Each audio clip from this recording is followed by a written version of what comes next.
Bonjour à tous, bienvenue sur le podcast Culture Guitare. Le podcast où on parle musique, pédagogie, passion et guitare. Animé par deux passionnés, Cyril Michaud et moi-même, Sébastien Zunino.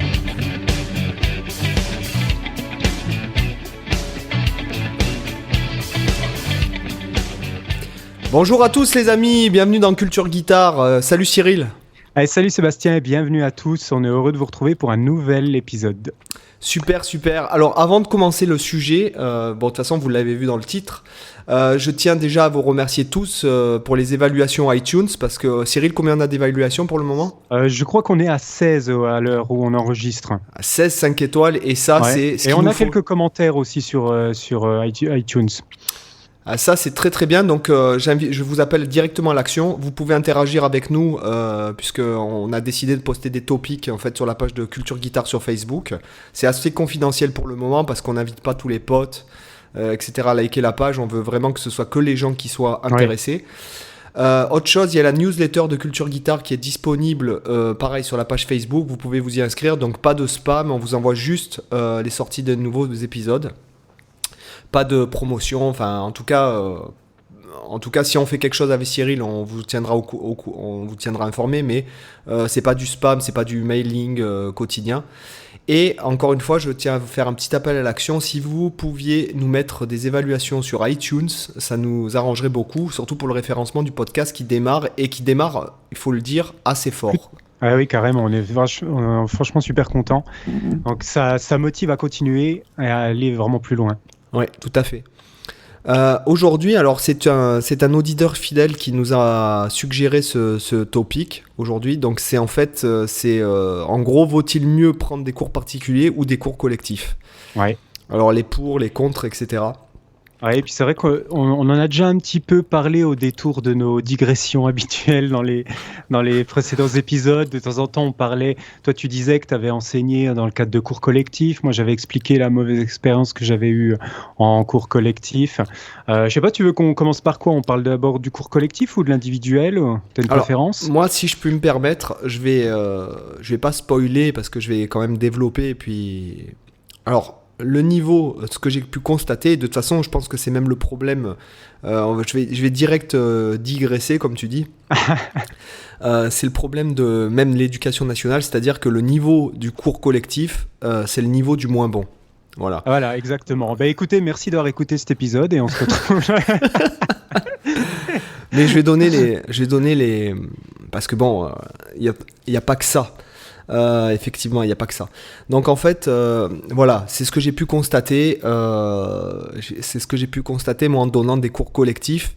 Et il s'avère que souvent, les meilleurs du cours collectif qui sont en fait, qui font plus facilement les choses, si le niveau est si le niveau est pas homogène, c'est ingérable. Ouais, voilà. ça c'est horrible. Et quand le niveau est assez homogène, il se crée quand même, selon la personnalité du meilleur et la personnalité du moins bon, il se crée quand même un certain conflit, j'ai remarqué. Mais cependant, je tiens de suite à casser le truc, puisqu'on va développer après, mais dans le cadre d'un cours collectif, c'est bien parce qu'on rencontre des gens, ça tire les gens, ça pousse, il peut y avoir un peu du challenge. Et il faut pas oublier, la musique c'est partagé, quoi. Donc tout à fait. voilà, ça aide à rencontrer des gens. Alors je vais parler par rapport au cours des conservatoires, des écoles de musique. En fait, ça permet de se constituer un réseau de musiciens, parce que être musicien c'est aussi avoir un réseau. Sans réseau tu fais rien, hein. T'as beau être un dieu. Il vaut mieux avoir des potes, hein. Tu sais, c'est un peu comme dans le milieu professionnel quand tu fais Stanford ou Oxford ou quoi, c'est surtout que même si c'est des écoles excellentes, de toute façon les mecs qui rentrent là-dedans, ils sont tous de très bonnes familles, ils sont tous de très bons élèves, et c'est surtout le réseau, tu vois, c'est surtout construire le réseau, oui. Voilà, complètement, on est d'accord. Parce que sans réseau, tu fais que dalle, voilà. Voilà. Parce que les gars quand ils t'appellent, c'est parce que t'es agréable. Tu peux bien jouer, tout le monde joue bien au bout d'un certain moment, et et après, ça se joue sur les affinités aussi. Forcément, tu vas privilégier d'appeler tes potes que tu connais bien et qui t'a un bon feeling plutôt que quelqu'un que tu connais pas. C'est normal. Et tout le monde fait ça dans tous les domaines, en fait. Donc, alors moi, je vais prendre l'exemple d'un ami qui est parti en tournée.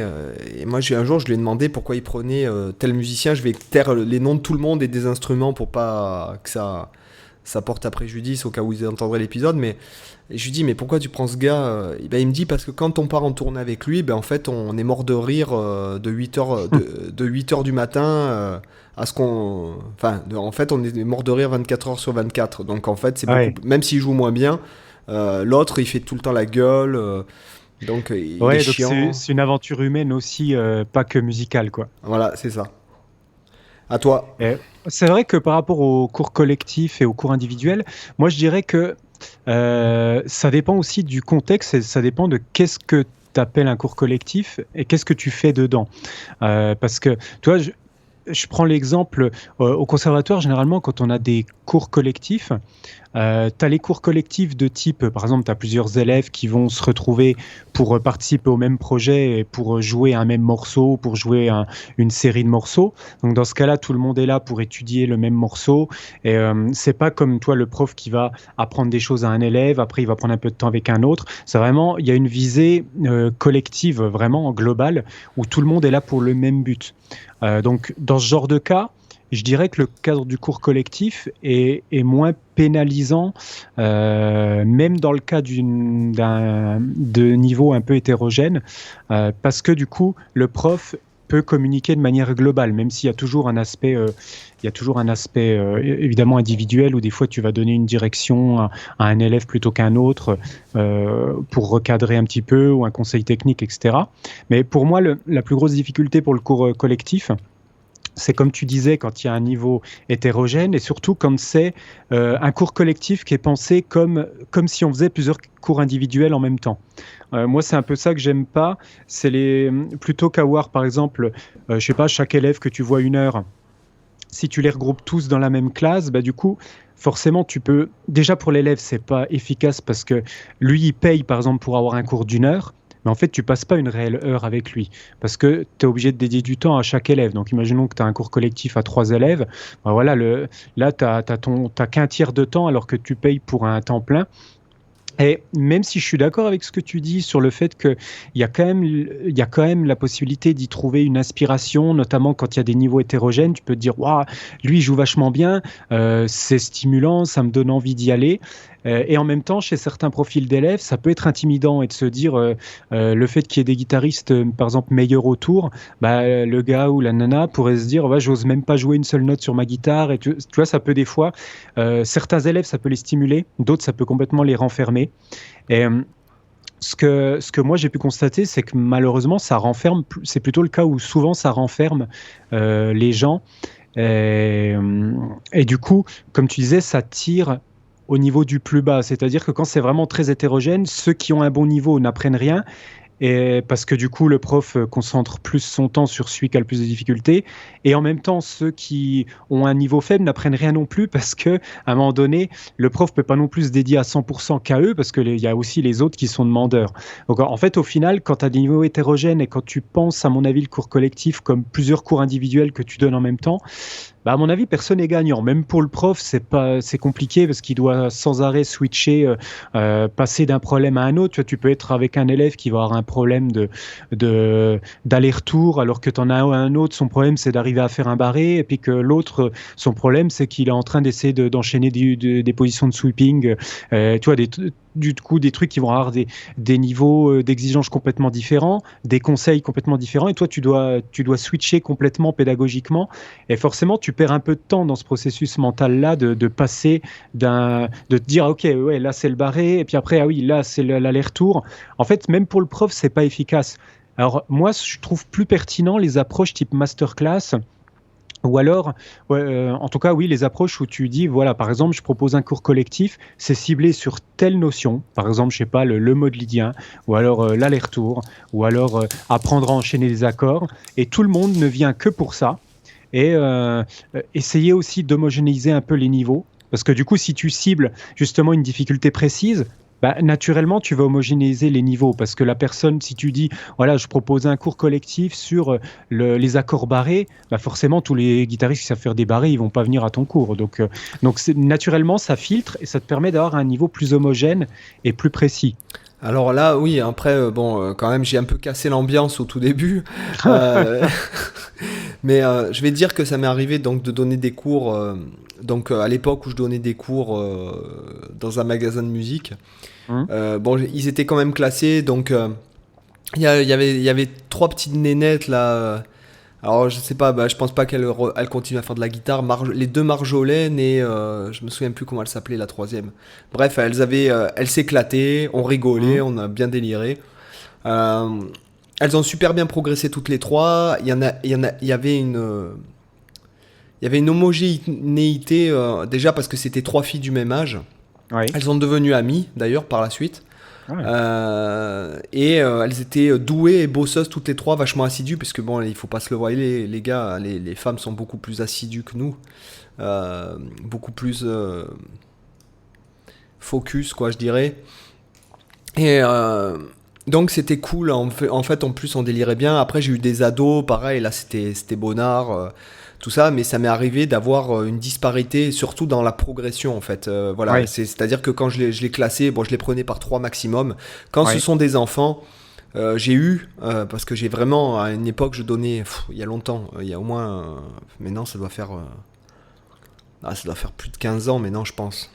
Mhm. J'ai eu des petits enfants de, allez, 7, allez, peut-être même plus jeunes que ma fille, ouais. Ouais, il devait avoir 6 ans, le plus jeune. 6 Ouais. ans, et c'était 5 ou 6. Donc, en fait, au début, j'ai souffert. Hein, c'était une torture pour moi, parce que bon, inutile de te dire, quand t'as 24 ans, tu vois, tu sais pas ce que c'est les enfants, Ouais. t'hallucines, quoi, tu vois. Moi, en plus, j'étais pas habitué à donner des cours, donc... Ouais. Et c'est vrai qu'après, j'avais trouvé un moyen de les canaliser, surtout de les intéresser, puisqu'en fait, je me suis dit très vite, je me suis dit qu'il fallait qu'ils s'éclatent et pas forcément qu'ils apprennent quelque chose. Ouais. Tu comprends ce que je veux dire? Ouais, complètement. Ouais. Le C'est but, c'était de donner l'envie de la musique, en Voilà, fait, et c'est l'envie de ça. l'instrument. Ouais, voilà, à cet âge-là, en tout cas, ouais. En tout cas, dans mes compétences de pédagogue de l'époque, quoi. Ouais. Après, j'ai carrément, enfin, si tu veux, j'ai réglé le problème, je les prenais qu'à partir de 12 ans, hein, donc... Mais... Donc après il y a eu des super expériences avec les cours collectifs, on a bien rigolé, notamment je raconterai une anecdote, j'espère que le jeune homme ne réécoutera pas ça, enfin c'était marrant quand même, enfin je raconterai tout à l'heure si jamais ça vient sur le tapis, mais là où ça a commencé à partir en live dans le cours collectif, en tout cas par rapport à mes expériences, c'est soit le groupe avance ensemble et les mecs se voient en plus en dehors du cours parce qu'ils sont devenus potes Ouais. et que c'était dans la joie et la bonne humeur, et qu'est-ce qu'on fait les gars aujourd'hui, putain, ça vous dit de faire un truc de je sais pas moi, de Mozart, ou tu vois, des fois j'ai essayé de leur faire écouter, ou leur faire écouter des trucs, ou leur faire connaître d'autres choses, tu vois, parce que bon, à cette époque là c'était très ouais, tu sais, très Linkin Park, Tokyo Ouais. Hotel et compagnie, là, tu vois, cette vague emo là qu'il y a eu dans les 2010, tu vois. Ouais. Mais donc les mecs, là, c'était bien. Et après, là où il y avait un problème, c'était quand, par exemple, dans le groupe de 3, t'en avais un qui était une flèche fulgurante en progression, et que derrière, ça se ramassait. Et d'ailleurs, la plupart du temps, le mec demandait à prendre des cours particuliers par Ouais, la suite. il s'enlevait naturellement du groupe, en fait, parce qu'il sentait que ça suffisait plus par rapport à ses progrès, quoi. Ouais. Après, quand ça s'équilibre comme ça va. Après, moi, je pense que quand même un point intéressant qui pourrait, je l'ai jamais fait personnellement, mais c'est une idée que je lance comme ça en réfléchissant sur le vif, c'est que par rapport au cours collectif, parfois ça pourrait être, je pense, intéressant de proposer un investissement même pédagogique aux élèves quand il y a des niveaux hétérogènes différents. Par exemple, de se dire, imaginons, tu as 3 élèves, t'en as 2 qui ont un niveau globalement, allez, on va dire assez égal, un qui a un niveau un petit peu en dessous. Des fois, ça peut être intéressant de se dire, de prendre le meilleur du groupe et puis de lui dire, ok, toi tu maîtrises telle technique, par exemple, tu sais faire parfaitement de l'aller-retour en changeant de corde sans jamais te planter, et l'autre, c'est pas son cas. Qu'est-ce que tu lui pourrais lui conseiller? Est-ce que tu peux lui décrire ton feeling, tes sensations? Qu'est-ce que tu fais? C'est exactement ce à quoi je pensais, en fait. D'accord. Voilà, non mais tu vois, par exemple, c'est pour ça, chers auditeurs, je suis content je suis content qu'on fasse ça avec Cyril, parce qu'en fait, quand j'entends parler Cyril, je ne suis jamais pas d'accord avec ce qu'il dit. Et effectivement, je trouve que si tu veux, si par exemple je te donne l'exemple, si jamais je me retrouvais dans un cours avec 20 personnes, Ouais. Étant donné qu'en fait tu as 20 individualités en face de toi, je pense que déjà je ferais passer tout le monde, non pas pour les ridiculiser, enfin pas pour qu'ils se sentent mal à l'aise ou quoi, mais pour que chacun apprenne à juger l'autre et se voit à travers les yeux des autres. Est-ce que tu comprends ce que je veux dire ? Complètement, oui. Donc par exemple, de commencer par ce qui est bien, alors là tu pourras améliorer ci, tu pourras améliorer ça, et puis faire intervenir les gens pour qu'ils apprennent à apprendre à quelqu'un, ou à remarquer ce qui va pas chez un autre, ou à remarquer ce qui va. Ouais. Tu vois, et c'est vrai que je trouve que d'impliquer, parce que je pense que quand tu veux progresser, c'est bête à dire, mais je pense que quelque part, on peut pas, ce qu'on dit souvent dans le podcast, on peut pas établir une règle pédagogique généraliste. C'est à chaque fois ce qu'on se dit. On peut pas faire de généralité. C'est compliqué. Et puis en plus, c'est pas. Enfin, moi, je pense pas que ce soit génial de rentrer dans des cases. Moi, j'ai jamais pu rentrer dans des cases, et c'est pour ça que j'étais super mal à l'aise à l'école. Et c'est ce que je trouve qui va pas aujourd'hui dans l'éducation à l'école en général, quoi. C'est que en fait, tu peux pas faire du cas par cas, forcément. Tu peux pas prendre un prof par élève, et un mec qui est doué à l'école, il va peut-être se retrouver à avoir des mauvaises notes parce qu'en fait il s'emmerde comme un rat mort, excusez-moi pour le gros mot. C'est le problème des surdoués souvent. Hein. Voilà, c'est ça. Et souvent les surdoués ce sont loin d'être les meilleurs, et puis en fait ils sont pas détectés surdoués, et du coup on leur fait faire Moi j'ai des potes à moi qui ont été des cancres, et qui dans ma tête je me dis mais putain, ce mec-là, il est hyper intelligent. Pourquoi c'est un cancre, en fait ? Puis j'ai compris des années après. Donc, voilà, je trouve que c'est le problème. Et je pense que le fait d'impliquer, même dans l'éducation nationale, je parle, le fait d'impliquer les élèves qui sont les plus doués, ou par exemple les troubles faits. Tu vois, par exemple, le trouble fait, en général, on le fout au fond de la classe pour pas qu'il fasse chier. Moi, non, je le mettrai devant et je le ferai participer, je le ferai écrire au tableau, je canaliserai en fait son énergie dont il se sert pour faire des bêtises, je la canaliserai dans autre chose. Ouais, complètement. Et du coup, lui se sentirait responsable de quelque chose. Ah oui, c'est moi qui écris au tableau, donc il faut que j'assure. Ah ouais, parce que là, tu peux plus faire du bullshit. Là, t'es devant tout le monde. Déjà, ça te calme, souvent. Tu veux te faire remarquer ? Tu vas te faire remarquer, viens au tableau, et tu vas écrire ce que je dis. Comme ça va te... Tu vois ?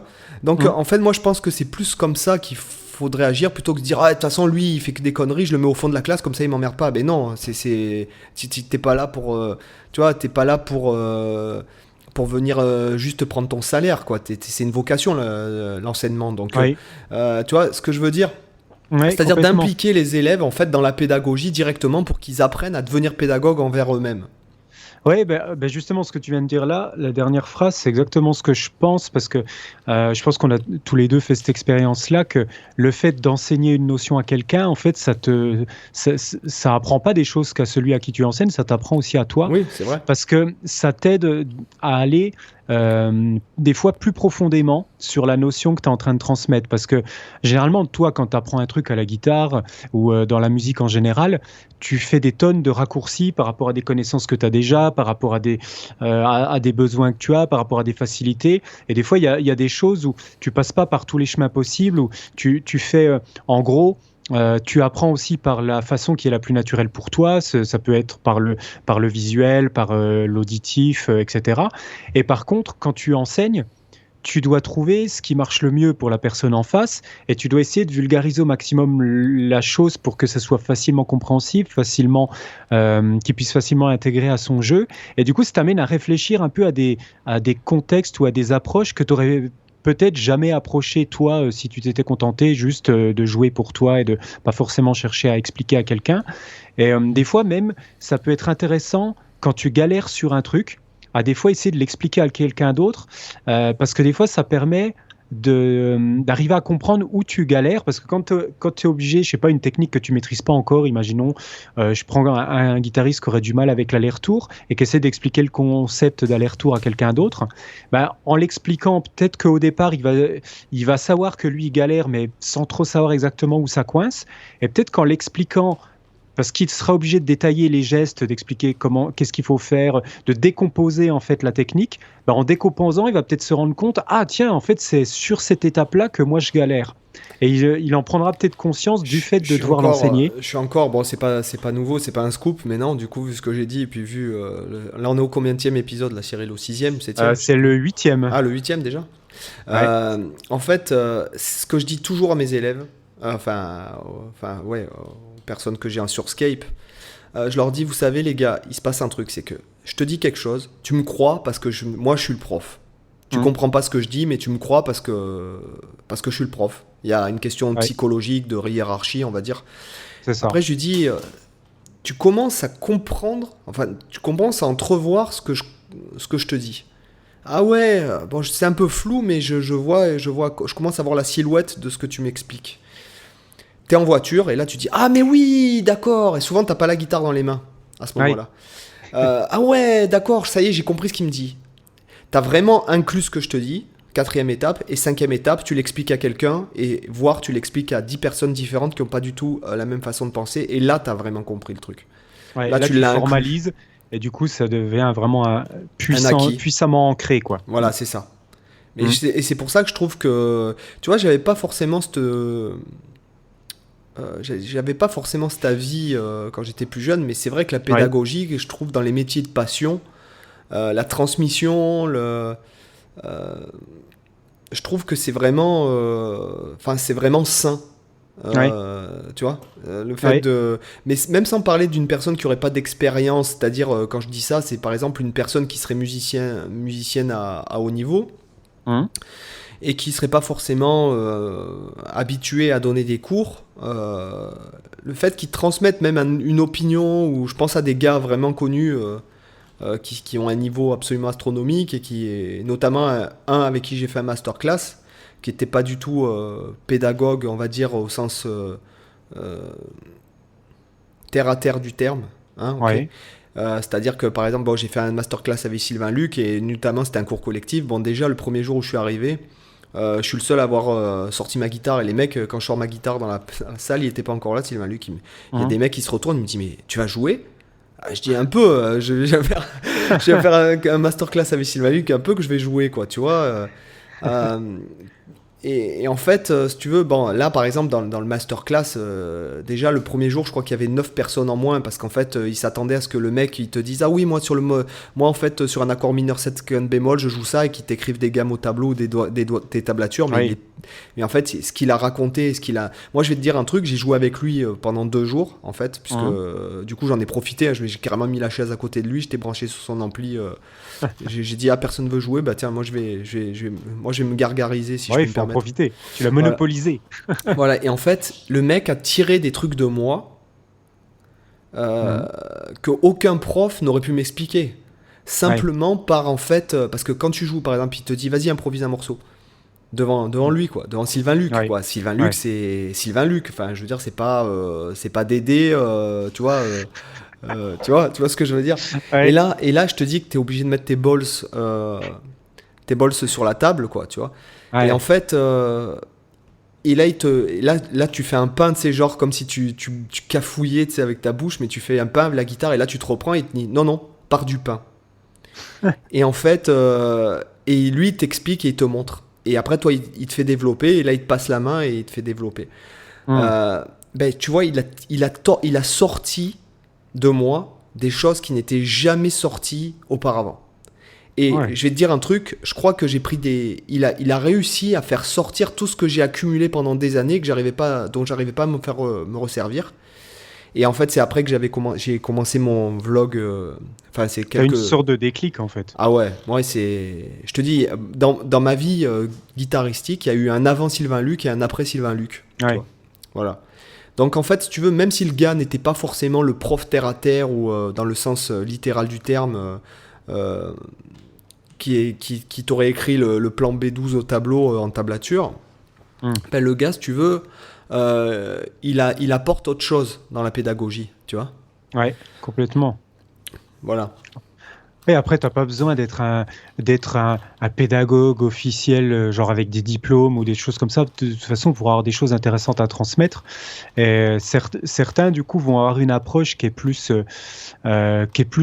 j'ai pas envie de dire naturelle, parce que ça veut pas dire que les pédagogues sont pas naturels quand ils transmettent, mais disons que ils vont peut-être plus te parler avec au niveau ressenti de comment eux ils ressentent les choses, plus qu'en essayant de te théoriser les trucs, un peu à la manière d'un Django Reinhardt. Je pense que si on avait suivi un cours collectif avec un mec comme ça, c'est pareil, il aurait jamais écrit au tableau des trucs, il aurait été plutôt du ressenti, des choses comme ça. Je sais Ouais, il pas ce que t'aurait t'en dit, penses, mais... ça c'est bien, vas-y, continue à le faire. Peut-être ça aurait Ouais, changé ta vie, alors que toi tu trouvais que c'était pas forcément une bonne idée. Et inversement, c'est ce ouais, que je disais d'ailleurs. Tu te souviens quand on parlait de ça par rapport au mentor et tout, dans je sais plus quel ouais, épisode, puisque bon, ça fait quand même beaucoup de textes et de mots, ce qu'on a dit depuis 8 épisodes. Mais des fois, tu as l'impression que toi, tu as envie d'aller dans une direction, et puis tu arrives et il y a ton mentor ou la personne qui pourrait être assimilée comme telle qui te dit non, mais arrête de faire ça, ça pue, quoi, tu vois. mm, Et par ouais, contre, toi, tu as l'impression que tu fais un truc justement qui est pas génial de ton point de vue parce que pour toi c'est facile. Moi, c'est mm, souvent ce que je disais, notamment, je disais ça, j'expliquais ça à une personne. Je dis ce que je trouve facile à faire dans mon jeu, en tout cas, dans ma personnalité, m'intéresse pas. Et ouais. tu vois, en fait, c'est l'inverse qu'il faudrait penser, quoi. Mais tu Euh, cherches plutôt le défi alors que ouais, voilà. faudrait plutôt creuser.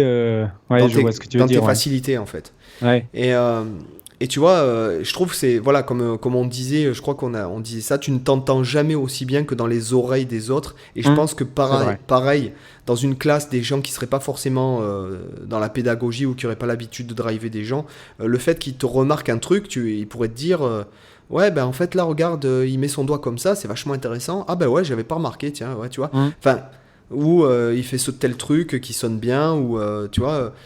Un truc que peut-être un pédagogue averti n'aurait pas remarqué et qu'une personne qui est complètement néophyte aurait trouvé intéressante. Tu vois. Ouais, parce que c'est vrai que des fois, la naïveté du débutant, elle te surprend parce que ils vont avoir une façon d'aborder les choses que toi, soit t'as plus le feeling parce que tu as trop d'expérience et du coup, tu t'envisages les autres sous une autre forme. Et moi, ça m'est souvent arrivé des fois, là, en cours individuel. Avec un gamin, de lui expliquer un truc. Alors, je sais plus exactement, je saurais pas te dire un exemple concret précis, mais ça m'était déjà arrivé en tout cas d'expliquer des choses. Puis après, je vois le gamin qui m'en reparle sous une autre façon, et je me dis, ah ouais, en fait, c'est pas con sa façon de voir les choses, j'y ai pas pensé.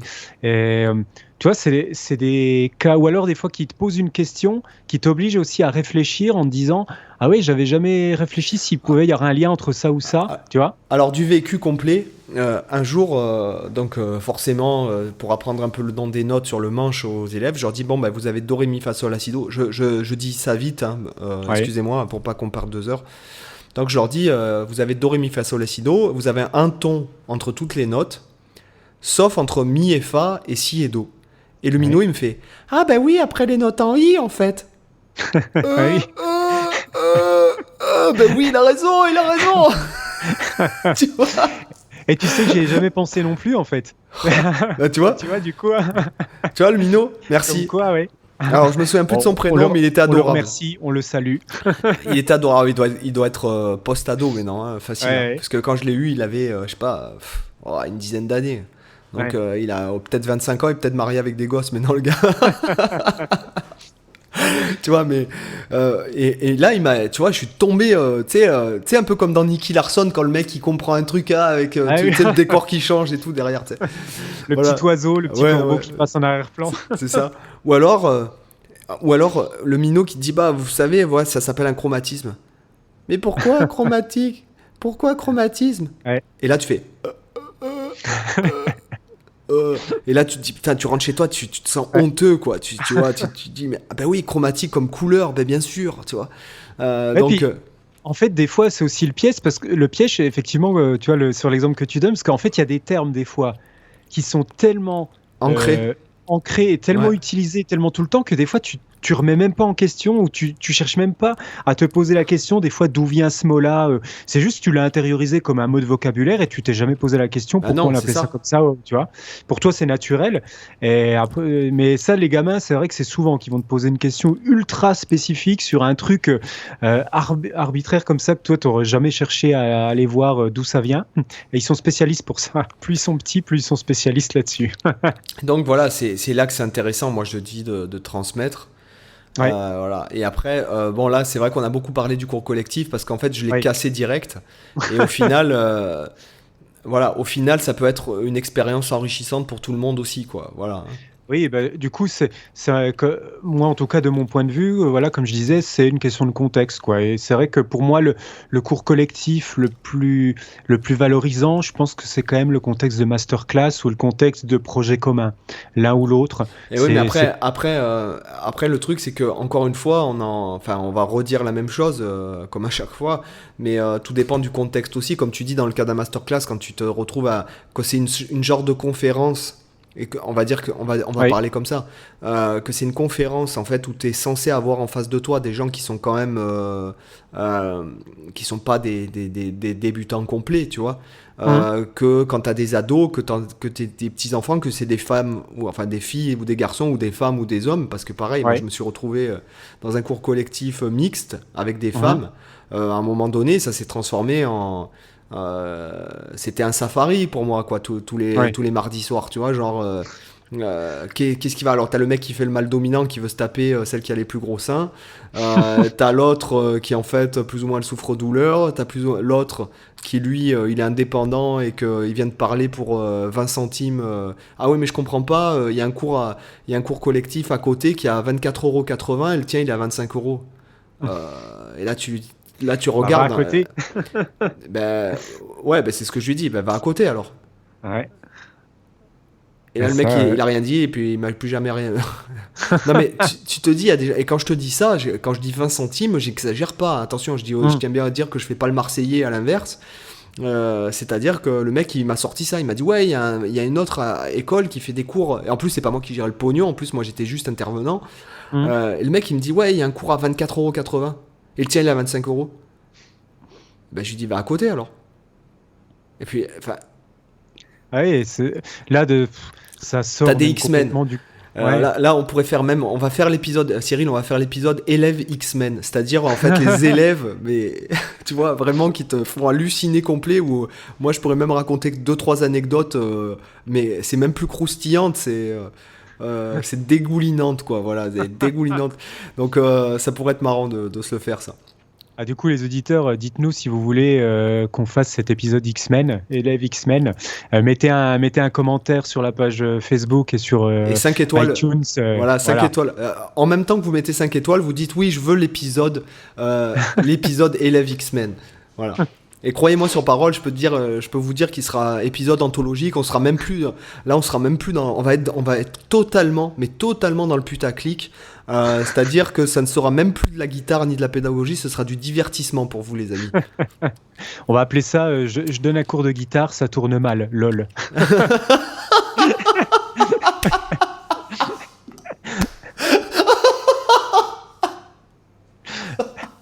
Ah bah faut assumer le putaclic jusqu'au bout, je suis désolé.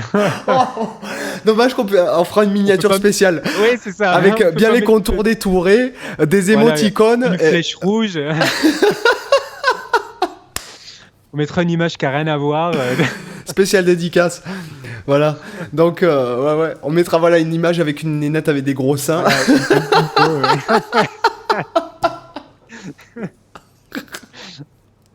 Ah là, si on vous vend pas du rêve, franchement, alors, je sais pas après ça, vous nous mettez 5 étoiles sur iTunes et vous nous dites je veux l'épisode sur les élèves X-Men.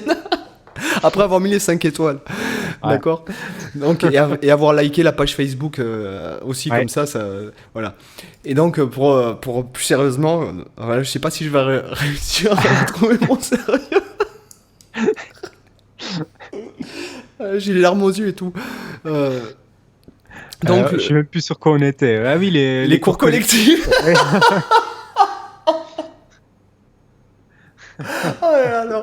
Oui, les cours collectifs. Arrête-toi, je te passe la main le temps que je me calme un peu, quoi. Ouais. Du coup, il faudrait qu'on essaye de trouver quand même quelques avantages, peut-être au cours collectif. Là, on l'a beaucoup bâché, mais si on en a cité quelques-uns quand même. Le fait que c'est enrichissant, le fait de justement d'être avec d'autres. Si on a quand même donné des points positifs. Donc, ce qu'il faudrait, c'est maintenant voir un petit peu plus par rapport au cours individuel, si on peut lui trouver des défauts et des points positifs. Donc, moi, en tout cas, les cours collectifs, pour enseigner la guitare, en tout cas, moi, j'ai souvent plus fait les cours individuels. J'ai jamais, vu que j'ai jamais trop aimé le principe du cours collectif pour l'instrument, hormis dans le cadre, comme j'expliquais, de travailler sur un morceau commun, j'ai toujours enseigné en tant qu'individuel. Les cours collectifs, ça m'arrive de le faire dans d'autres domaines comme la composition, mais en tout cas, pour la guitare, je suis resté sur l'individuel. Et du coup, je pourrais peut-être commencer par les défauts, comme ça. Ouais. Parce que pour moi, là comme ça, mis à part la sociabilité, on va dire, ouais. le réseautage, je vois pas pour l'instant là, tout de suite, il me vient pas forcément d'inconvénients au cours individuel. C'est pour ça que j'en cherche et je pense que je peux quand même en trouver quelques-uns. Je dirais que le premier défaut qu'il pourrait y avoir, c'est des fois le fait de manquer d'échanges ou d'avis extérieurs et de manquer de discussion. C'est-à-dire que quand tu es avec ton élève il voit que toi tu vois l'élève, il voit pas forcément, notamment si t'es pas dans une structure type école de musique ou conservatoire, l'élève il croise pas forcément les autres élèves que tu as. Et peut-être qu'il peut s'installer des fois un aspect où l'élève il reste un peu bloqué avec le prof pendant longtemps. Ah, effectivement. Là, ce qui me vient, je suis tout à fait d'accord avec toi. Et ce qui me vient, c'est le fait qu'en fait, le risque, c'est que l'élève n'aime que la musique à travers toi. Ouais. Ouais. En partie, ça peut être ça, et aussi ça peut être le fait que l'élève, des fois, peut aussi ne pas forcément chercher à remettre en question ou chercher à aller voir ailleurs et se dit par exemple ok j'ai commencé à prendre un cours avec lui, ça fait 3 ans que je prends des cours avec lui et en fait il se dit il faut que je reste avec lui jusqu'à ce que j'ai terminé et que je sois professionnel et limite certains élèves peuvent des fois ne même pas oser vouloir changer de prof alors que moi je pense qu'un bon prof, après c'est ce que moi je juge comme étant un bon prof, devrait avoir une logique qui est de ne pas vouloir garder ses élèves. Pour moi, en tout cas, comme j'envisage le bon prof, c'est le prof qui chercherait à rendre ses élèves le plus autonomes possible vite et à les encourager justement à voir d'autres profs. Moi, c'est ce que je dis toujours à mes élèves, c'est que des fois, alors, ils vont me parler d'un... Chers amis, si vous prenez des cours individuels avec un prof, c'est soit votre prof, il est vachement bienveillant, il vous dit, non, il faut que tu ailles voir un autre mec... parce que tu as besoin de progresser, d'avoir plusieurs points de vue et tout. Ou alors soit tu es vraiment un élève de merde et ton prof il veut se débarrasser de toi. Effectivement. Non, là, je plaisante. Mais déjà, franchement, j'ai eu du mal, Cyril, j'ai eu du mal à reprendre mon... parce que j'étais mort de rire là pendant encore 2 minutes facile. Mais heureusement que je suis là pour canaliser. Ah ouais, putain, c'est clair. Mais en fait, ouais, c'est vrai effectivement qu'après, il s'installe en fait, selon le prof que tu as, si jamais... En plus, il faut savoir, c'est que tu t'attaches aux élèves. Un bon élève, il y a des gars que tu aimes bien, tu sais pas pourquoi. Ouais, non, c'est clair. Il y a des gars, il y a un attachement aux élèves. Des fois, t'en as un, il te fait mourir de rire, pareil, et à chaque fois qu'il vient... il repart, il t'a fait gagner 1 an de ta vie, si tu veux, dans le sens où il t'a rajouté 1 an tellement que t'as rigolé. Moi, ça m'est arrivé plusieurs fois. Et puis, il y a des gars avec qui, notamment, moi, il y a beaucoup d'élèves avec qui je suis devenu très ami, notamment Yannick. Je pense que tu vas écouter le podcast si tu l'écoutes jusque-là. Yannick, par exemple, qui est un élève qui est venu me voir à 35 ans, qui est devenu vraiment un très bon ami. Il est venu te voir pour y débuter la guitare. Ah ouais, il débutait. Puis, mec doué, quoi. Mec très mélomane. Doué, et puis en fait, de fil en aiguille, on est devenus vraiment potes. J'étais chez lui là, le week-end dernier quand je suis retourné en France. Voilà, donc après, voilà, il se passe aussi qu'après, il y a de l'affection avec un élève que tu as depuis longtemps. Il y a de l'affection. Moi, ça m'est même arrivé d'aller chez des élèves au bout de X années où le parent il vient me voir, mais il me dit attends, Sébastien, ça fait 3 mois que je t'ai pas payé. Je lui dis ouais, mais vous savez que je l'aime bien, Hugo. Hein. Hugo, je pense que je sais pas si t'écouteras ce podcast, bon, qui est devenu un super agent immobilier. Qui était brillant à la guitare, brillant dans les études. Mais voilà ce que je disais à sa mère, c'est que il aimait que la musique à travers moi en fait. Ouais, Et c'est un peu le problème, tu vois. C'est-à-dire que quand j'ai ouais. arrêté de donner des cours, bah, il a arrêté la guitare, quoi, le mec. Tu vois. Ouais, je comprends. Et ça c'est assez courant. Et c'est vrai que c'est important. Faut trouver le juste milieu. C'est vrai que moi, il y a aussi pas mal d'élèves que j'apprécie bien, avec qui et le fait d'avoir investi pas mal d'énergie, et notamment avec les élèves où tu as vu leur progression, tu vois, ils ont débuté avec toi, notamment ceux qui débutent avec toi, et où tu vois qu'ils atteignent un bon niveau, où ils arrivent à jouer des morceaux complexes, et tu te dis, putain, ouais, c'est cool, j'ai réussi à l'amener là. Et après, il faut juste, en fait, c'est aussi un problème du prof. C'est qu'à un moment donné, il faut aussi, j'ai envie de dire, c'est un peu comme les parents, tu vois, accepter à un moment donné que ton gamin, il ait sa vie autonome. Et c'est pareil pour les élèves, c'est qu'à un moment donné, tu les as amenés à un certain niveau. Et forcément, tu as l'envie de les amener le plus loin possible. Donc, tu es toujours tenté de vouloir les garder le plus longtemps possible, les élèves, pour les amener au plus haut que tu es capable de faire. Mais Oui, après, à un parce que moment tu te donné, sens investi d'une mission aussi. voilà. Ouais. Mais à un moment donné, il faut arriver à voir le moment où justement tu es plus capable de lui de l'amener au niveau que lui aurait besoin, soit parce que c'est peut-être dans un domaine où tu as moins de compétences qu'un autre, par exemple un genre que tu maîtrises moins qu'un autre, ou alors parce que tu connais un spécialiste qui saura que tu sauras conseiller à cet élève-là, et tu sais que ce spécialiste il pourra l'amener encore plus loin que toi parce qu'il a peut-être un réseau, il a d'autres façons de faire, il pourra l'inclure dans des projets, etc. Et en fait, c'est à toi de trouver le bon moment pour ne pas devenir le prof qui va bloquer son élève, tu vois, et l'empêcher de s'émanciper. Parce que ça peut arriver des fois des profs. Moi, j'ai déjà pu voir des élèves comme ça qui ont eu ce type de problème avec des profs qui les ont quasiment étouffés ou vampirisés. Tu vois, c'est que ils veulent un peu Mm. comme s'ils voulaient les garder pour eux. Et du coup, si l'élève osait aller demander conseil à un autre prof, il se faisait défoncer, quoi. C'était vraiment un aspect où, genre, c'est mon élève et personne n'a le droit de lui dire quoi que ce soit. Donc voilà, ça, c'est une approche un peu malsaine qui peut y avoir dans ce rapport de cours individuel. Chose que du coup, avec le collectif, vu que tu as plusieurs élèves, l'élève est en contact avec d'autres élèves, il peut échanger régulièrement. Peut-être que tu as un élève qui prend des cours avec plusieurs profs et qui va lui conseiller d'aller voir un tel, ou peut-être même que voilà, tu as deux élèves qui vont sympathiser, comme tu disais tout à l'heure, et puis que tu as peut-être un élève un peu plus avancé qui va filer des cours en parallèle sur un truc à l'élève, en plus de ce que lui dit le prof. Tu vois, peut-être sur un sujet où, je sais pas, le prof actuellement, il est en train de faire, ils sont dans une période où ils bossent de la théorie et puis moins de technique. Et par exemple, avec cet autre élève, bah, peut-être ils vont se retrouver là, pour bosser de la technique ensemble, tu vois, se filer des exos, improviser ensemble, tu vois. Et c'est vrai il y a cet échange supplémentaire qui permet de peut-être pas être trop enfermé avec le prof. Mais bon, encore une fois, ça c'est aussi le rôle du prof de savoir quand lâcher son élève et quand est-ce qu'il doit l'envoyer vers quelqu'un d'autre pour son bien avant tout. Ouais, c'est vrai. Mais après, là, on parle quand même de haut niveau aussi. Oui, bien sûr. Oui, c'est Euh, sûr. on parle de quand même de. Voilà, on n'est plus. Je pense qu'à ce stade-là, t'es plus C'est quand prof. on a dépassé la notion T'es de. mentor, master, enfin, j'aurais Ouais, pas ouais, gourou, entre guillemets. Enfin, c'est que. Ouais, non, enfin, tu vois ce que je veux dire. C'est qu'il y a des ouais, mecs, ouais. tu peux vraiment, tu sens vraiment qu'il y a du potentiel, et notamment, bon, moi, ce qui m'est arrivé, c'est que quand j'avais des élèves qui jouaient bien, j'étais notamment plus dur avec eux, quoi. Hmm. C'est normal. Voilà, quand le Ouais. mec, il venait prendre sa petite heure de guitare en mode pantoufle détente, tu vois. Hmm. Bon, c'est pas pareil que quand le mec il arrive avec des objectifs, ouais, je veux rentrer, je veux faire ci, je veux faire ça, et là, bon, bah, forcément, t'es plus dur, quoi. Ouais. D'ailleurs, tu lui rappelles, quand il a pas bossé, tu lui dis, mais attends, la première fois que tu m'appelles, tu me dis, je veux faire ci, ça et ça, c'est ce que je te donne à faire, et tu le fais pas, donc ça veut dire quoi? Hmm. Je lui dis, Ouais, là, casse-toi. ça se transforme limite en coach, là, hein, presque.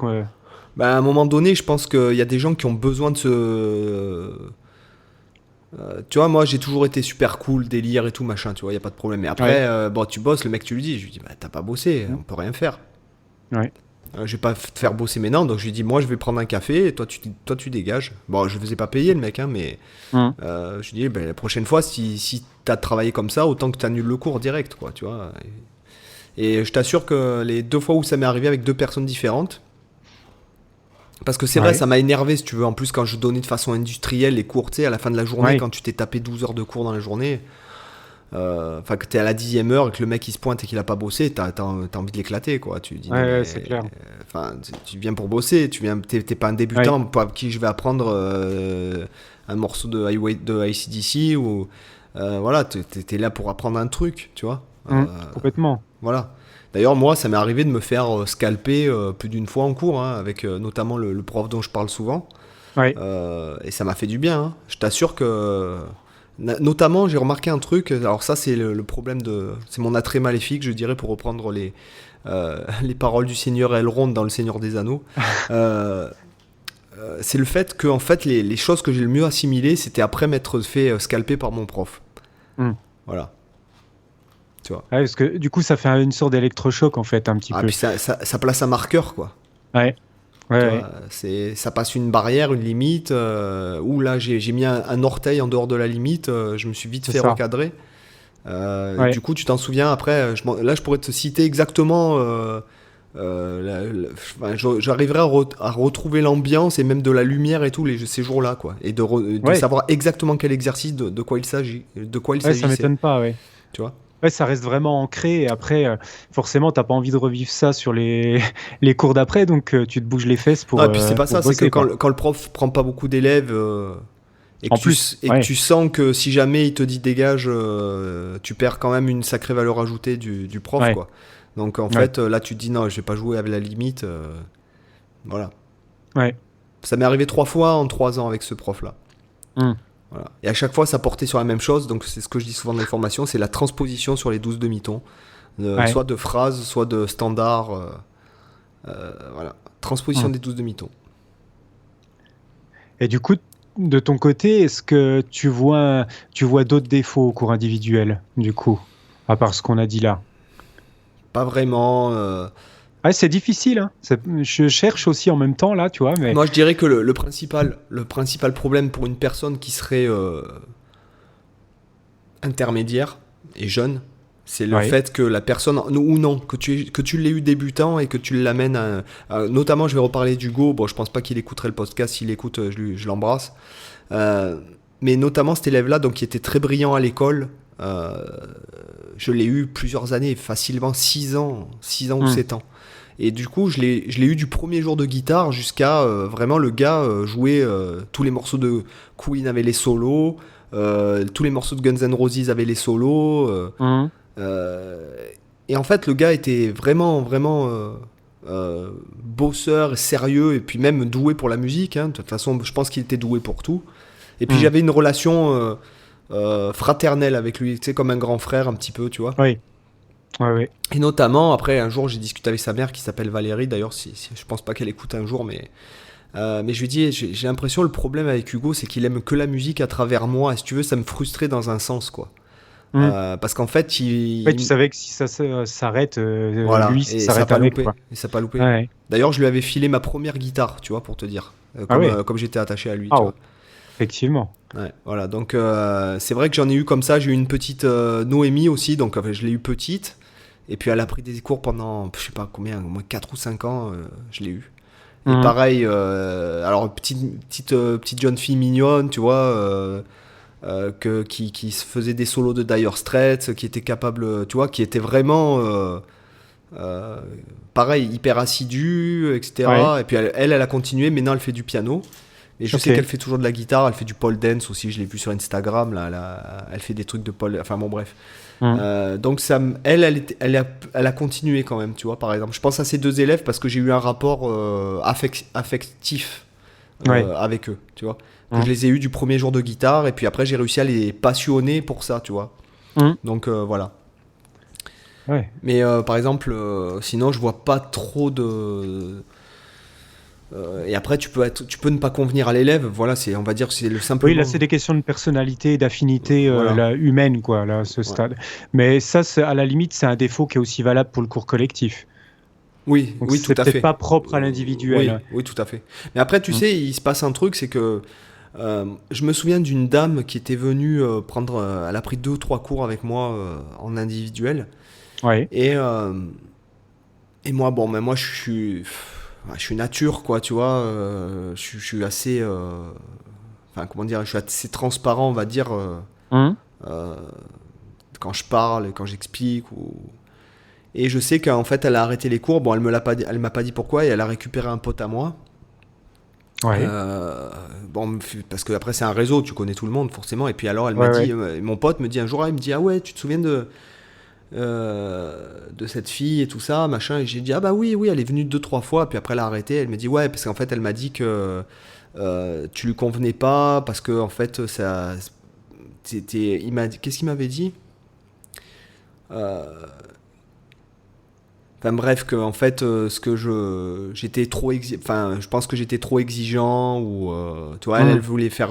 Bon, c'est vrai. Après, tu sais pas, tu fais comme tu le sens sur le coup, tu vois. Oui. Voilà, peut-être qu'est-ce qu'il m'avait dit? Que je l'impressionnais, enfin soi-disant, c'est ce qu'elle a dit. Donc tu vois. Après, voilà, ça, des fois, tu peux décourager les élèves en fait, parce que toi, en fait, tu vois, il y a les gens. Ce qu'on disait aussi une fois, c'est que il y a des gens qui s'imaginent qu'en fait, on se lève et qu'on sait jouer de la guitare comme ça, qu'en fait, on est des gros branlots. Qu'on n'a jamais pratiqué, qu'en fait c'est juste on a été touché par la grâce de Dieu et qu'on joue de la guitare, on a appris comme ça, tu vois. Le don. Ouais, voilà, tu vois. Et il y a des gens que ça les frustre, parce qu'ils se disent, putain, lui quand il fait ça, ça a l'air facile, quoi. Ben ouais, mais quoi, je l'ai fait 150 000 fois, donc heureusement, parce que sinon je serais pas prof de toute façon. Tu vois. Donc ça peut, voilà, ça peut porter préjudice à certains. Psychologiquement. Voilà. Mais encore là, c'est particulier, quoi, tu vois, c'est. Ouais, et du coup, par rapport à ça, je dirais que moi, tu vois, les avantages que je vois au niveau du cours individuel, c'est en fait un peu le pendant de ce que tu viens de dire, c'est-à-dire que le feeling qu'il peut y avoir avec le prof, ça peut être à la fois le défaut et à la fois la valeur ajoutée. À la fois la valeur ajoutée. Donc en fait, je trouve que ce que tu expliques là, ça peut être perçu à la fois comme un point positif et comme un défaut, parce que si tu accroches vachement bien avec la personnalité du prof, bah, du coup, tu vas progresser si tu bosses derrière comme un dingue. Moi, je me souviens, par exemple, rien à voir avec la guitare, mais par exemple, je suis une bille absolue en maths. Je suis nul à chier, mais vraiment, genre calculer un pourcentage, je suis obligé de à chaque fois prendre une calculette ou regarder sur Internet, parce que je suis pas foutu de calculer quoi que ce soit. Je suis une bouse en maths. Et par contre, j'aime bien les maths, tu vois. C'est paradoxal. Et moi, je me souviens que quand j'étais à l'école, quand j'avais un prof que j'appréciais en maths, qui était intéressant, ben, miraculeusement, j'avais des super notes en maths.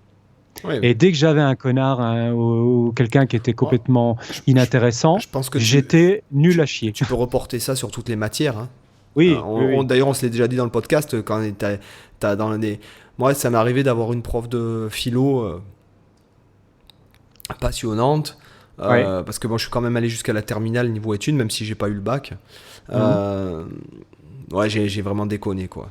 Et en maths, pareil. Enfin, tu vois, les maths, c'est. Enfin, moi j'ai toujours eu des facilités en maths, donc bon, je peux pas te dire, mais c'est vrai que ça me passionnait par défaut. Les maths, la physique, la biologie à l'époque me saoulait, alors que maintenant ça m'intéresse plus. Mais c'est vrai que le prof, quand t'as le prof en face de toi qui en fait est passionné. Et c'est le problème, c'est là le problème de moi, je trouve, encore une fois, je parle par rapport à l'éducation nationale, c'est que tu engages des profs qui veulent, eux, 6 mois de vacances payés par an. Et c'est pas des mecs qui ont choisi parce que ils ont la vocation d'être enseignants. Tu vois, il y a des mecs qui s'en foutent des élèves. Ils font leurs cours et tu vois les questions que nous on se pose vis-à-vis de la guitare, parce que nous ça nous passionne, la musique nous passionne, mais la pédagogie nous passionne. Combien de fois on s'est tapé des discutes sur la pédagogie avant même de commencer le podcast. Je veux dire, tu vois, c'est-à-dire qu'on parlait de profil, on parlait de comment optimiser au maximum l'enseignement et tout. Bon, toi t'as écrit un bouquin, d'ailleurs je vous invite à aller l'acheter sur eBay. T'as écrit un bouquin, c'est 75 méthodes de guitare, je crois. Oui, c'est sur Amazon, mais Amazon, pardon, sur Amazon. Ce que je veux dire, c'est que ça nous intéresse. Normalement, chaque prof qui devrait être dans l'enseignement professionnel devrait être comme ça. C'est sur ça que tu devrais être c'est sur ça que tu heureusement, il y en a beaucoup quand même. Il y a toujours des branleurs ou dans tous les corps de métier. Écoute, moi, intéressés, mais alors, après, je connais je connais des profs dans mon entourage, dans les amis, qui eux sont par contre passionnés et qui ont beaucoup de mérite pour faire ce métier, parce que l'éducation nationale en France, c'est compliqué, on va dire, pour rester poli. Et c'est vrai que eux sont passionnés par ça, ils adorent enseigner, et vraiment, je sais que c'est des bons profs. Et Moi, je vais te dire, dans mon expérience, des idiots. je vais dire dans mon expérience utilisateur, d'écolier, quoi, tu vois. Ouais. Moi, je me souviens surtout de quelques profs, de quelques bons profs, et après, avec le recul, puisque je suis devenu pédagogue, encore une fois, c'est pas moi qui l'ai décidé, j'ai pas de diplôme, rien du tout. C'est par défaut, enfin, c'est par expérience et la vie qui m'a conduit à ça, mais maintenant que je suis de l'autre côté et que je réfléchis à comment intéresser au maximum les élèves et les passionner et leur expliquer de façon intéressante, je me dis, mais c'est pour ça que je dis que j'ai eu majoritairement dans ma scolarité des profs de merde. Des mecs, c'est pas des mauvais profs dans l'absolu, c'est qu'il y a des gens à qui ça convenait, des gens qui rentrent très bien dans la case, tu vois, la case C82, ils rentrent pile poil dedans, donc c'est nickel, machin. C'est l'usine, parce que, encore une fois, regarde l'école, comment c'est fait en France. C'était conditionné, l'école, ça a été conditionné pour l'usine. C'est-à-dire que tu es classé par année de fabrication, tu as une sonnerie qui te dit c'est l'heure, comme si, par exemple, tu le sais aussi bien que moi, un cours, c'est pas une heure. Je l'ai jamais envisagé comme ça, tu vois. Tu vois, une heure, un cours, ça doit pas être une heure. Un cours, c'est un cours. Ouais. Et toi, putain, les gars, j'allais vous parler de... Et la sonnerie, elle sonne, donc c'est fini. Et les élèves, 5 minutes avant, ils ont le cartable déjà qui est prêt en se disant... Vivement que ça sonne. et le prof, limite, c'est des fois le prof, tu vois. Tu vois ce que je veux dire? Après, tu as la cour, comme dans les usines, tu as les... Enfin, c'est vraiment... En fait, l'école a été faite par rapport à l'époque industrielle, et je pense qu'aujourd'hui, elle devrait être complètement remaniée. Et moi, je suis pour... Bon, par exemple... c'est sûr, c'est aussi pour ça que tu as des écoles alternatives, type Montessori, ce genre de choses. Et pourquoi les élèves qui sortent de là-dedans, ils sont beaucoup plus éveillés, beaucoup plus autonomes?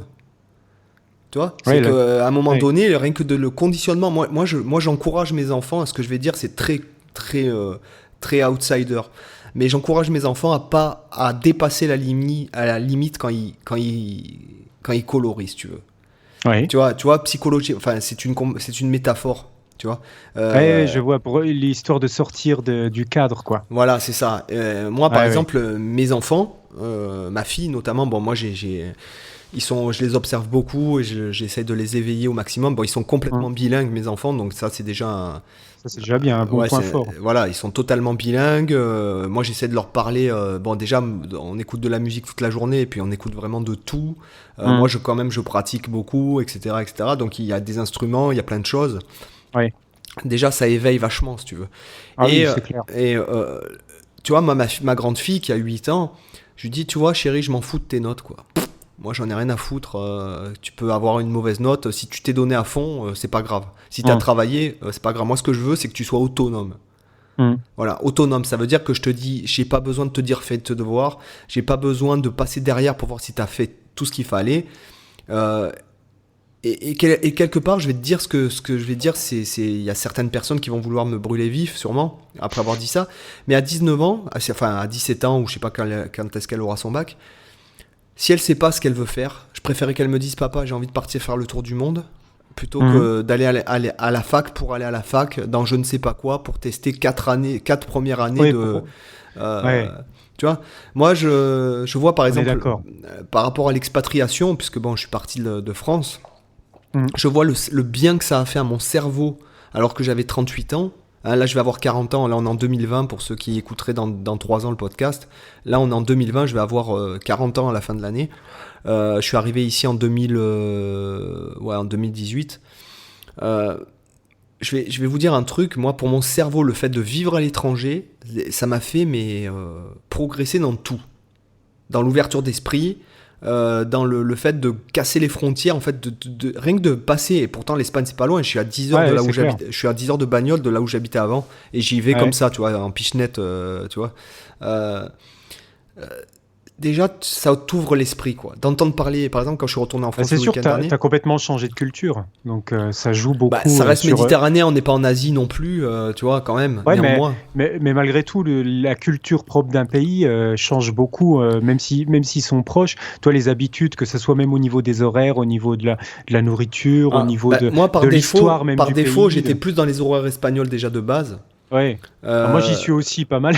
Voilà, tu vois. Après, bon, c'est vrai que pour les enfants, c'est surtout qu'on est calqué par rapport à l'école. Je te donne l'exemple. Ouais, Tu vas aller faire clair. tes courses à 21h en France, c'est mort. Ouais. Alors que nous, en Espagne, ça ferme à 22h30, quoi. Et le week-end, ça ferme un peu plus tard, même encore, tu vois. Encore une fois, le fait d'entendre parler une autre langue, le fait de te replacer, en fait, d'étendre ta zone de confort. Après, moi, quand, par exemple, je suis retourné en France le week-end dernier, je me balade dans les rues, il n'y a personne. Bon, après, c'est une période spéciale, on le avec le Covid et tout.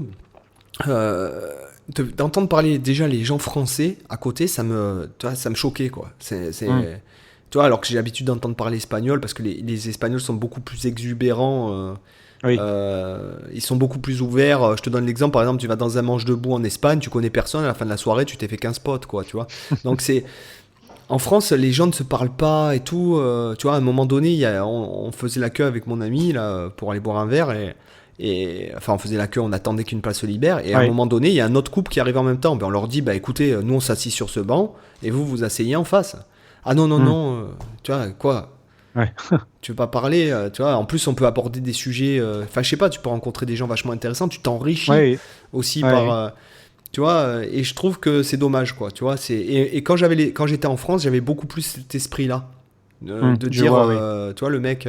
Donc en fait, moi, ce que je dirais, c'est que vraiment, le but, c'est aussi d'un pédagogue que tu prennes des cours au collectif ou que tu prennes des cours. C'est au pédagogue de s'adapter à la situation pour rendre au mieux l'expérience utilisateur, pour parler pour l'expérience élève. Voilà, et trouver les bons côtés et repérer ce qui va pas et harmoniser et pas juste attendre que les élèves payent à la fin du mois leur chèque. Tu vois. Sinon, on fait autre chose. C'est sûr. Tu vois, moi je dis ça par rapport à mon point de vue, et puis mon point de vue peut changer l'an prochain. Hein, je me souviens même plus de ce que j'ai dit aujourd'hui, tu vois. En tout cas, je me souviendrai de ce fou rire là sur le. Je donne un cours de guitare, ça tourne mal, lol. Voilà. Je pense qu'on a à peu près fait le tour sur le sujet, parce que là. De toute façon, les points positifs du cours individuel, on les a dit à demi-mot en parlant des inconvénients du cours collectif. Hein. Ça sera juste l'inverse des inconvénients du cours collectif. Donc je pense qu'en tout cas de mon côté, avoir dit un peu tout ce qui me passait par la tête. Je ne sais pas si toi, tu as des choses autres à ajouter. Non, pas du tout. Je pense que c'est bien. C'est un bon épisode selon moi. Avec un bon fou rire en plein milieu qu'on va garder parce que ça prouve que... Ah oui. Carrément, il n'y a pas de coupure au montage, nickel. Ça fait partie du charme, et je pense que c'est aussi pour ça que vous aimez nous écouter. Il faut savoir que quand même, je suis très étonné, alors ça, pour ceux qui vont écouter jusque-là, je suis très étonné du retour de l'intérêt de l'intérêt de l'audience vis-à-vis de... Je pensais pas que ça...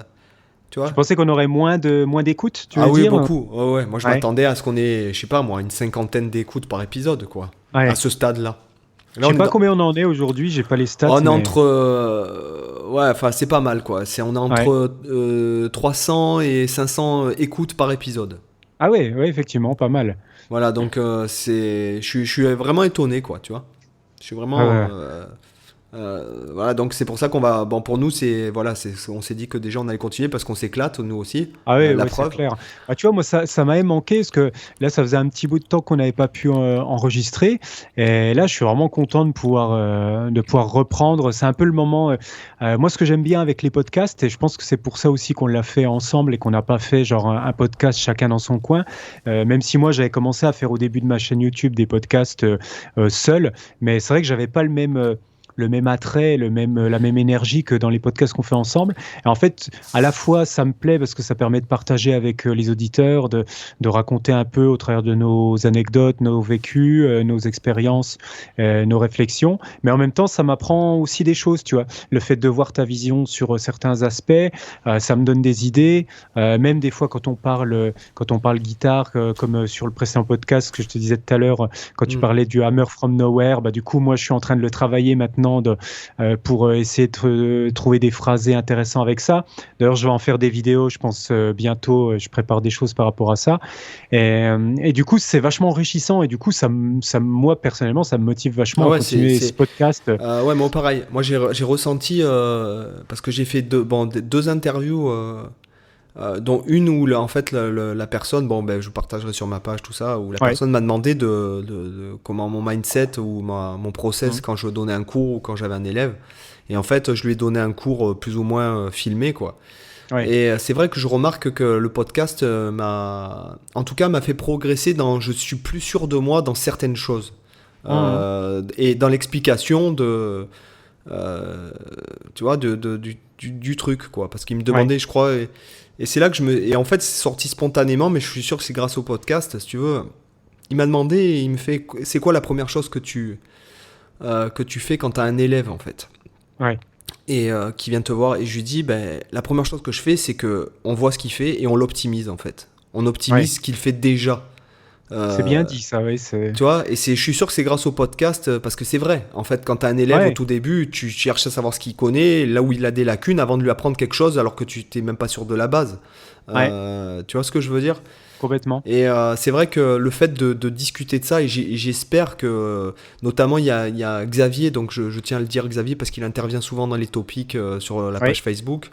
Xavier nous stimule pas mal. C'est lui qui a eu l'idée qu'on poste en fait les épisodes pour pouvoir en débattre en dessous. Hein, je crois que c'est ça. Hein, oui, c'est ça, oui. Parce exactement, que je me souviens pas de tout le monde sur toutes les plateformes et tout ça. Oui. Cet épisode a été suggéré par un auditeur. Alors, j'ai pas retrouvé le topic. On a pu retrouver le nom. Donc désolé. Voilà, mais en tout cas merci, parce que je me suis fait la réflexion que c'était une personne qui suivait le podcast aussi, hein, qui était comment dirais-je, qui était actif.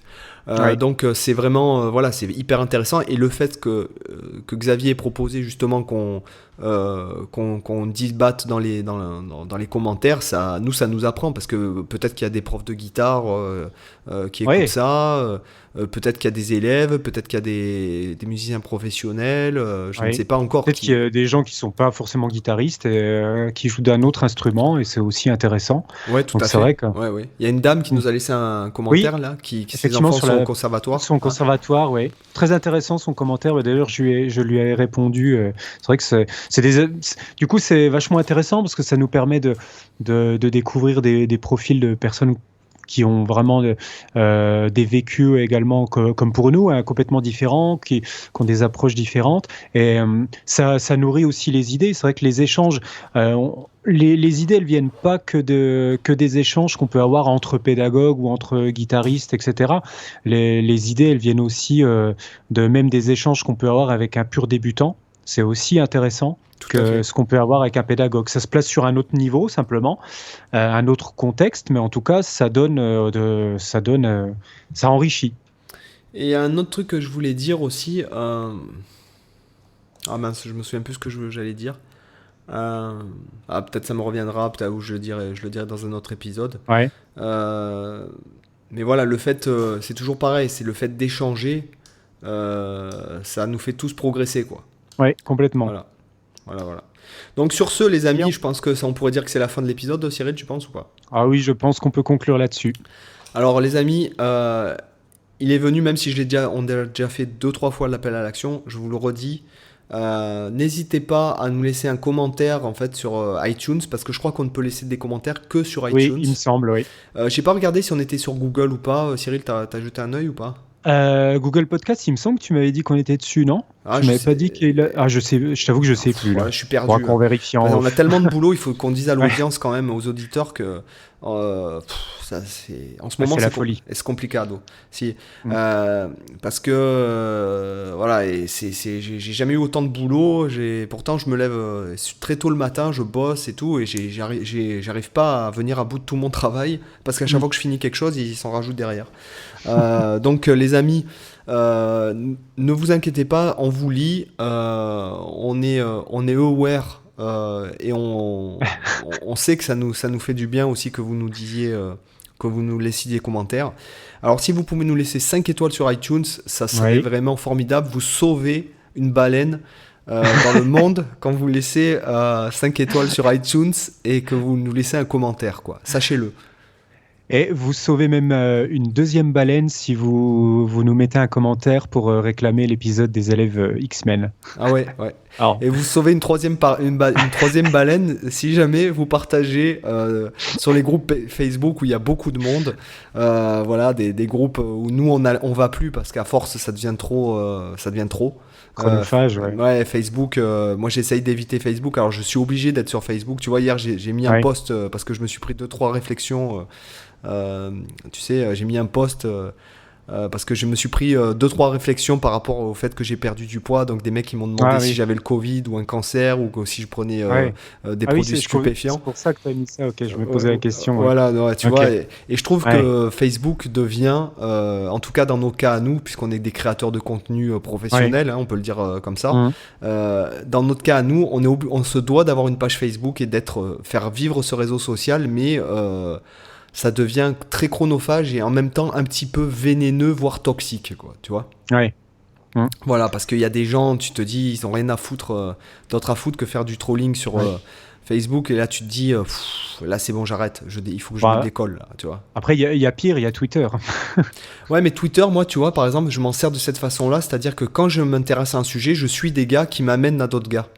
Est-ce Ouais. que tu vois ce que je veux dire? C'est-à-dire que je me Ouais, désabonne des pages sur lesquelles je suis. Ouais. Et quand je m'intéresse à un sujet, je suis les gars qui m'amènent sur d'autres trucs en lisant voilà. Et puis c'est vrai Ouais. que même s'il y a des... Bon, bah tu vois, je suis pas forcément d'accord politiquement parlant avec tout le monde, notamment certains, on va dire, philosophes connus français, mais j'aime bien les lire parce que des fois, leurs tweets, c'est juste... je suis désolé, c'est juste des punchlines de fou niveau littéraire. Oui. C'est hyper agréable à lire. C'est des gens qui sont très érudits, même si t'es pas forcément d'accord avec ce qu'ils avancent. Mais rien que déjà de lire bon, je veux pas citer de nom, hein, mais de lire leurs tweets, c'est une forme excuse-moi de dire ça, mais de littérature moderne, quoi, parce que, Oui. enfin bon, je vais par exemple citer Raphaël Enthoven. Tu lis ses tweets, des fois, c'est provocateur mais subtil, c'est plein de métaphores, plein de comparaisons, plein de citations. Je trouve que c'est hyper enrichissant aussi, si tu veux. Voilà. Même si des fois ça peut être, comme tu dis, toxique et vénéneux. Voilà. Oui. Oui, ça dépend comment tu utilises la plateforme après, oui, c'est Voilà. sûr. Voilà. Oui. Donc sur ce, je crois qu'on a un petit peu dévié quand même. Hein. Et quand même, je souhaiterais conclure. Je pense qu'il y a un dernier mot que tu dois absolument dire aux Alan auditeurs Allsworth. avant qu'on... Voilà, on l'a eu. Parce que quand même, c'est le premier podcast où on a eu aucune Bah non, mention. du Et coup, je pense que les auditeurs non, du coup attendent non. ça. Non, du coup c'est pas le premier, quoi, puisque je viens de le dire. Ah Mais bah oui, j'ai hésité. merde. Alors attends, j'ai hésité. Il faut te dire un truc, c'est que comme je me suis pris la réflexion à plus d'un titre à propos d'Alan Allsworth, donc en fait c'est que je me suis dit tout à l'heure je voulais le citer. Tu vois, c'est comme si tu prenais Alan Allsworth. Bon, c'est pas un pédagogue, tu vois. Je voulais dire ça, mais je me suis retenu. Et du coup, tu as Pour- parlé de Sylvain Luc, c'est ça? Bah, Sylvain Luc, j'ai fait un masterclass avec. Mais ceci dit, on a eu Alan Allsworth aussi au MAI. C'est là que je l'ai connu d'ailleurs, quand j'étais étudiant. Ah oui. On a eu en 2 semaines d'écart, on a eu Alan Allsworth et Scott Anderson et je suis toujours fan, tu vois, plus de 20 ans plus tard, quoi. Ouais. Et le truc, c'est que voilà, donc voilà, c'est fait, voilà. Voilà, c'est fait. Parfait. Les auditeurs pourront dormir tranquilles ce soir. Voilà. On n'a pas dévié sur des sujets trop outsiders, hein, d'accord. Non, ça Trop va, déviants, ça va. voilà. Bon, bah, les amis, sur ce, je vous dis bonjour chez vous, quoi. Ah voilà, et à bientôt pour un nouveau podcast. Bye bye, ciao. Ciao.